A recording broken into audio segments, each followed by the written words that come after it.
দেখবে আমি কতটা নির্মম হতে পারি। আমার রাজ্যে কি আনন্দ হচ্ছে কি বলবো। কাল আমি কাল থেকে তোমাকে এই রাজসভায় দেখতে চাই না। যথা আজ্ঞা মহারাজ। মহারাজ, আমি কি একটা প্রশ্ন করতে পারি? পারো, বলো তোমার কি প্রশ্ন আছে সেটা করে এই মুহূর্তে আমার সামনে থেকে চলে যাও। হ্যাঁ, আমি আমার উত্তর পেয়ে গেছি মহারাজ। কিন্তু তুমি তো কোনো প্রশ্ন করনি।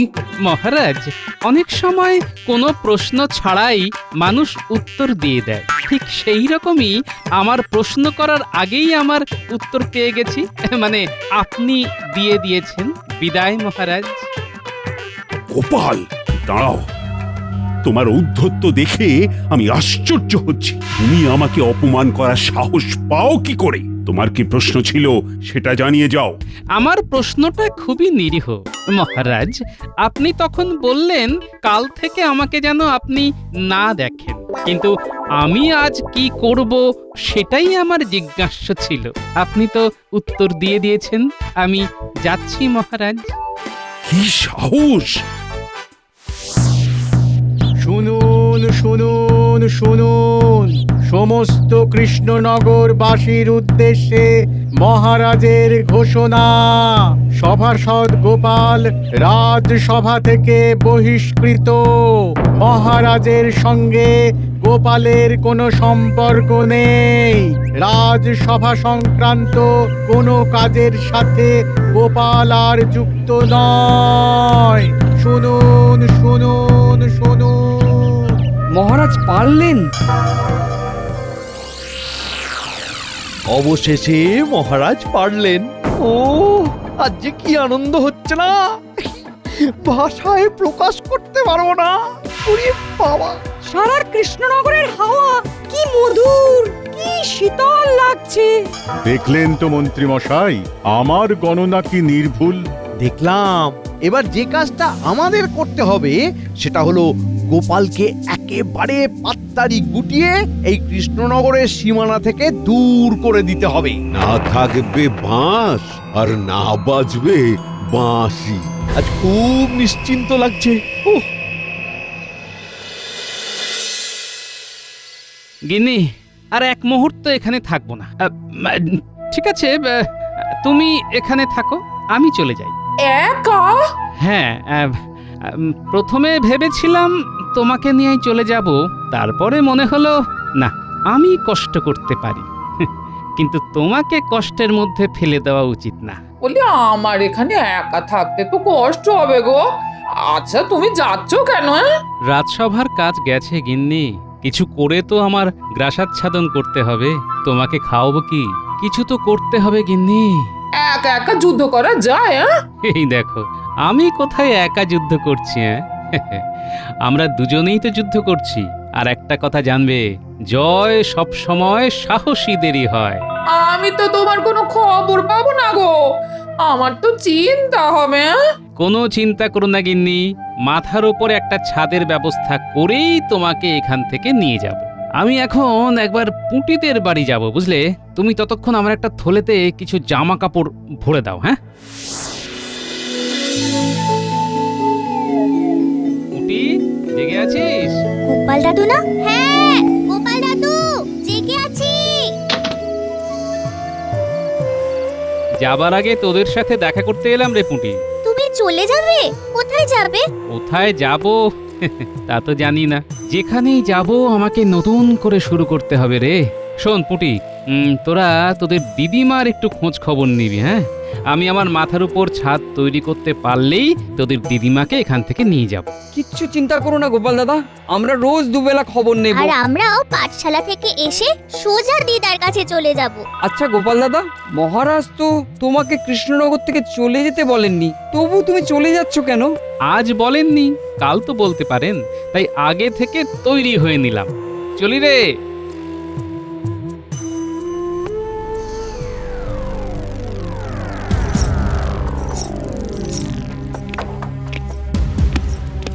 এ কি শুনলাম মহারাজ, আপনি গোপালকে আপনার সভা থেকে বহিষ্কার করেছেন? হ্যাঁ, তুমি ঠিকই শুনেছ। গোপালের অপরাধ? সীমাহীন। নিশ্চয়ই এই গুরুত্বপূর্ণ কাজটি আপনার মন্ত্রী করেছেন। তুমি কি মনে করো আমি আমার মন্ত্রীর কথায় চলি? আমার চোখ নেই, কান নেই, আমি শুনি না, দেখি না? কি হয়েছে তা জানি না মহারাজ, কিন্তু একটা কথা আপনাকে বলে দিলাম, গোপাল এমন কিছু করতে পারে না যার জন্য তাকে সভা থেকে বহিষ্কার করতে হয়। রানী, তুমি অন্ধ ভালোবাসার বশবর্তী হয়ে কথাগুলো বলছো। না, আমার ভালোবাসা অন্ধ নয় মহারাজ। আর আপনাকে একটা কথা জানিয়ে দিই, ঘুমন্ত রাজা আর জঘন্য মন্ত্রী একটা দেশকে শ্মশান করে দেয়। রানী, তুমি আমাকে ঘুমন্ত রাজা বললে? হ্যাঁ, আপনি ঘুমন্ত। আপনি আপনার চোখ খুলে ঘুমোচ্ছেন মহারাজ, তাই আপনার ঘুম ভাঙানো আমার পক্ষে সম্ভব নয়। রাজা হিসেবে আমি যা করেছি ঠিক করেছি।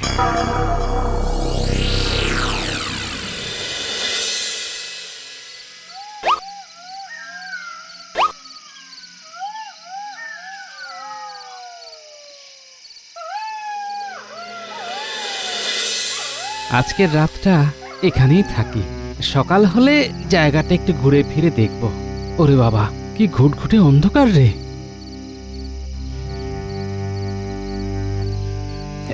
এই তো একটা গাছের শুকনো ডাল পেয়েছি।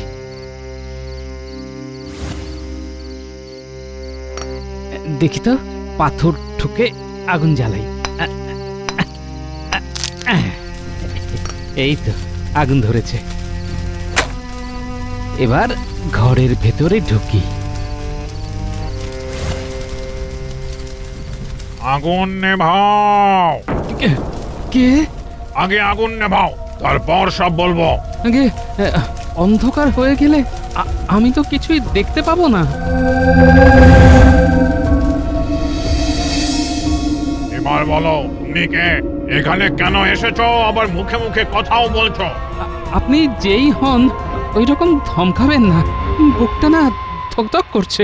একটু একটু মিষ্টি গলায় কথা বলুন না। জানো আমি কে? না বললে জানবো কি করে? আমি অন্ধকারে আপনাকে দেখতে পাচ্ছি না, না দেখলে আপনাকে জানবো কি করে? হ্যাঁ, এটা আমার চোখ। আমি যদি তোমাকে সম্পূর্ণ দেখা দিই তাহলে তুমি জ্ঞান হারাবে। শোনো, আমি হলাম ভূত শ্রেষ্ঠ ব্রহ্মদৈত্য। ওরে বাবা! বিনা অনুমতিতে আমার ঘরে ঢুকেছ কেন? কার কাছে অনুমতি নেব? ঘরের বাইরে তো কেউ ছিল না। কেউ যদি থাকতো তবে নিশ্চয়ই অনুমতি নিয়েই ঢুকতাম। ঠিক বলেছ, কিন্তু তবুও ভুল তো ভুলই, কি বলো? এই শাস্তি তোমায় পেতেই হবে। শাস্তি? কি শাস্তি? না, তোমার ঘাড় মটকাবো না, তোমার কোনো ক্ষতি করব না, তোমাকে একটা কাজ দেব। এই কাজটা করতে পারলে ভালো, আর না পারলে আর না পারলে আজীবন আমার গোলামি করতে হবে। আর করতে পারলে মুক্তি। হ্যাঁ, সারা জীবন ভূতের গোলামি করতে হবে? তাহলে তো আর বউটার মুখ দেখা হলো না। হায় হায় হায় হায় হায়। কি ভাবছো? ভাবাভাবি সব বাদ দিয়ে কি করতে হবে শোনো। বলুন। আমার বাড়ির লাগোয়া এই যে জমি, এই জমিতে 1 বছরের মধ্যে ফসল ফলাতে হবে। যদি ফসল ফলাতে পারো তবে জমি তোমার, ফসলও তোমার। আর যদি না পারো তবে আজীবন গোলামি। আর ভয় পাওয়া যাবে না। এবার চোখে চোখ রেখে কথা বলতে হবে, যা হয় হবে। মহামহিম, একটা কথা, এতদিনে কেউ কি আপনার কাছে আসেনি? মানে আজ কি আমি একাই আপনার কাছে এলাম নাকি? হ্যাঁ, অনেকেই এসেছে, কিন্তু আমাকে দেখে তারা আর কেউ বাঁচেনি। শোনো, তুমি একমাত্র আমার সামনে এখনো দাঁড়িয়ে আছো। তোমার সাহস আছে? যাও, রাতটা বিশ্রাম নাও, তারপর কাল সকাল থেকে কাজে লেগে পড়ো। ঠিক আছে মহামহিম।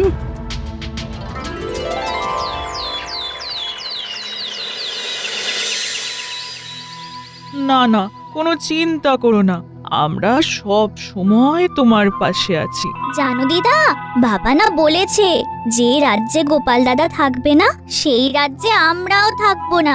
আচ্ছা দিদা, গোপাল দাদা এখন কি করছে বলো তো? এ জানে কোথায় রাত কাটালো, কোথাও থিতু হতে পারলো কিনা, কে জানে।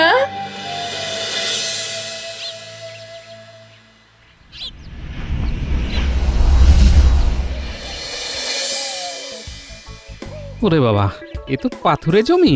এখানে এখানে ফসল ফলাবো কি করে? আরে তাই তো।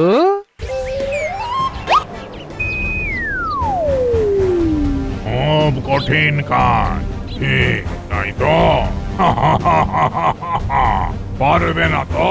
তাহলে চলো আমার গোলামি করা শুরু করে দাও। না না না, সব ঠিক আছে। এটা কোনো কাজই নয়। আজ নয় মানে এই পাথরের জমিতে তুমি ফসল ফলাবে? পারবো না এই কথাটা আমার অভিধানে নেই। ঠিক আছে, দেখি 1 বছরের মধ্যে কিভাবে এই পাথরে জমিতে তুমি ফসল ফলাতে পারো। এবার আমার একটা শর্ত আছে যে মহামহিম। তোমারও শর্ত? আচ্ছা বলো শুনি, কি তোমার শর্ত? আমি আমি আমার কিছু প্রিয় মানুষকে এখানে আনতে চাই, কারণ একা এই এত বড় জমিকে চাষ করতে তো অনেক সময় লাগবে। মানে সবাই মিলে যদি কাজটা করা যেত তবে খুব ভালো হতো, বুঝলেন? তোমার শর্ত মানতেই পারি, কিন্তু তুমি পালাবার চেষ্টা করো না। তুমি আমার চোখে ফাঁকি দিয়ে কোথাও পালাতে পারবে না। কেন কেন পালাবো? কেন পালাবো? গোপাল ভাঁড় কখনো পালিয়ে বাঁচে না। হ্যাঁ, যার আছে বুদ্ধি তার হবেই হবে সিদ্ধি। হ্যাঁ, ঠিক আছে, তুমি যাও। ধন্যবাদ। বিজ্ঞানী, ও বিজ্ঞানী, ঘুমিয়ে পড়লে নাকি? আরে গোপালের গলা না? গোপাল, জেগে আছি, ভেতরে এসো।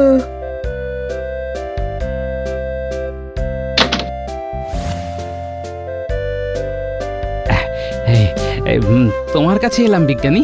বলো, তোমার জন্য আমি কি করতে পারি? শোনো না, তুমি তুমি পাথুরে জমির ওপর ফসল ফলানোর কোনো উপায় বার করতে পারো? পারি মানে? দাঁড়াও, তোমায় দেখাচ্ছি।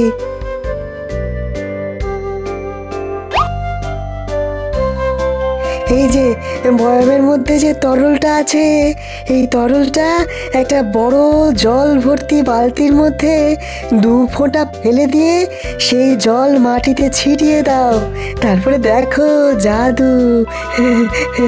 ও আচ্ছা, এটা আমি নিতে পারি বিজ্ঞানী? তোমাকে আমার কিছুই অদেয় নেই গোপাল। আমি একটা কঠিন লড়াই লড়ছি, বুঝলে?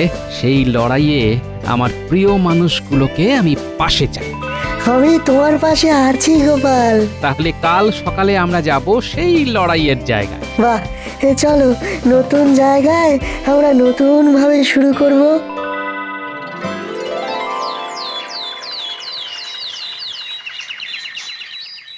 মহারাজ, মহারাজ, মহারাজ গোপাল। কি কি করেছে গোপাল? গোপালের এত বড় সাহস! আগে আগে মন্ত্রীমশাই, গোপাল দাদা কিছু করেনি, শুধু চলে যাচ্ছে।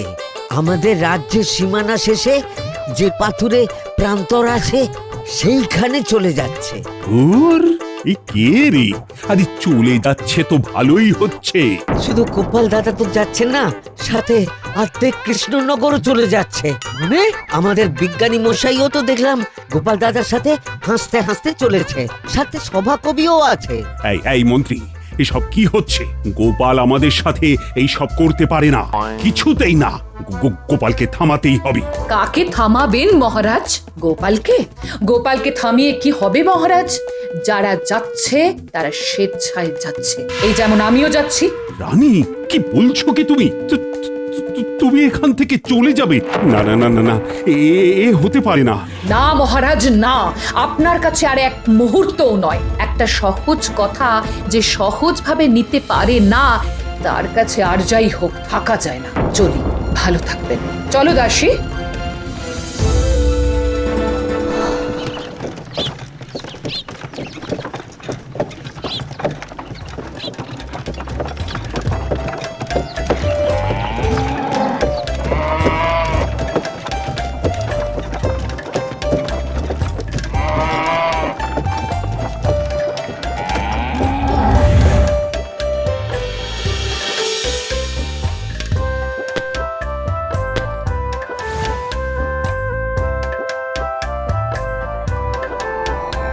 ও মা, অনেক বড় মাঠ। ও কি আনন্দ হচ্ছে! এখানে কিন্তু খুব খেলা যাবে। তোমাদের তো দেখছি খুব সাহস। ও মা গো, এটা কে? আমি ব্রহ্মদৈত্য। এখানে তোমাদের কে এনেছে? আমাদের গোপাল দাদু তোমাদের গোপাল দাদু আর কি বলেছে? বলেছে আমরা সবাই একটা নতুন জায়গায় থাকবো। আমাদের রাজ্যের রাজা কৃষ্ণচন্দ্র রায় গোপাল দাদুকে তার রাজ্য থেকে তাড়িয়ে দিয়েছেন। তার মানে তোমাদের গোপাল দাদু দোষ কিছু নিশ্চয় করেছে। আমাদের গোপাল দাদু কোনো অন্যায় করেন না। মহারাজ ভালো না বাসলে কি হবে? আমাদের রাজ্যের রানীমা আমাদের গোপাল দাদুকে খুব ভালোবাসেন। তিনি তো আমাদের সাথে এখানে এসেছেন। রাজসভার বিজ্ঞানী আর ওই সভাকবি তারাও গোপাল দাদার সাথে এখানে। তারা সবাই বলেছে আমরা সবাই মিলে এই জায়গাটাকে তৈরি করব। সবাই মিলে জায়গাটা তৈরি করবে? এই পাথুরে জমিতে ফসল ফলাবে? পারবে করতে? দেখা যাক।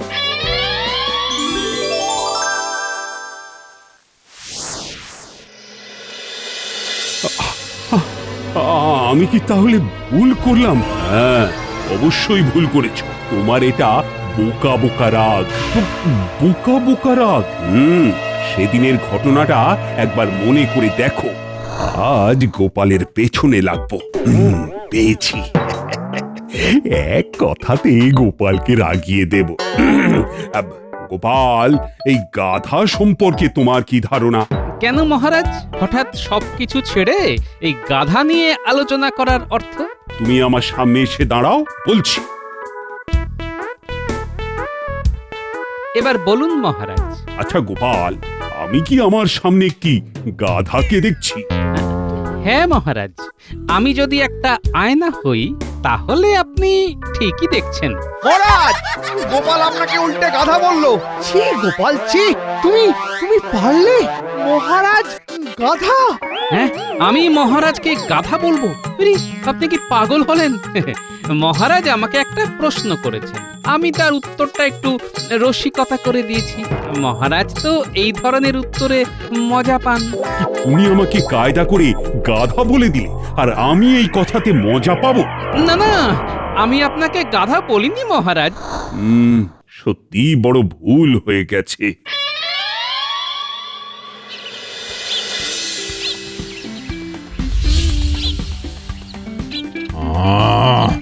শান্তি, খুব শান্তি। পাখি ডাকছে, চারিদিকটা কি সুন্দর লাগছে। গোপাল, তুমি অসাধ্য সাধন করেছ। আগে এসব আমার একার দ্বারা হয়নি, আমরা সবাই এক হয়ে কাজ করেছি বলেই এটা সম্ভব হয়েছে। আর তার উপর আমার রানীমার পায়ের ধুলো পড়েছে। প্রণাম রানীমা। আপনাদের সবার আগমনে আমার এই রুক্ষ জায়গাটা সবুজে সবুজ হয়ে উঠেছে। জায়গাটার নাম হোক গোপালনগর। কি শান্তি! সবুজ গোপালনগর।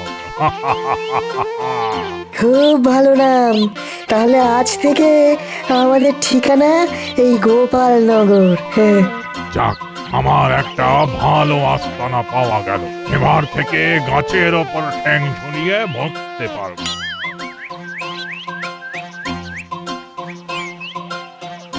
গোপাল, আমি আর মন্ত্রী তোমার কাছে ক্ষমা চাইতে এসেছি। তুমি তুমি কৃষ্ণনগর ফিরে চলো। ভালো লাগছে না গোপাল, তুমি নেই, বিজ্ঞানী নেই, সভাকবি নেই, যেখানে দেখছি শুধু ফাঁকা। তুমি চলো গোপাল, তুমি না গেলে কার সাথে ঝগড়া করব বলো তো?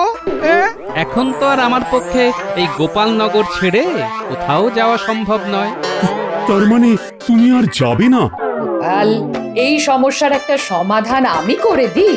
ঠিক আছে রানীমা। গোপাল, তুমি প্রথম 6 মাস এই গোপালনগরে কাটাবে, আর পরের 6 মাস তুমি কৃষ্ণনগরে। রাজি? রাজি। জয় গোপালের জয়, জয় গোপালের জয়।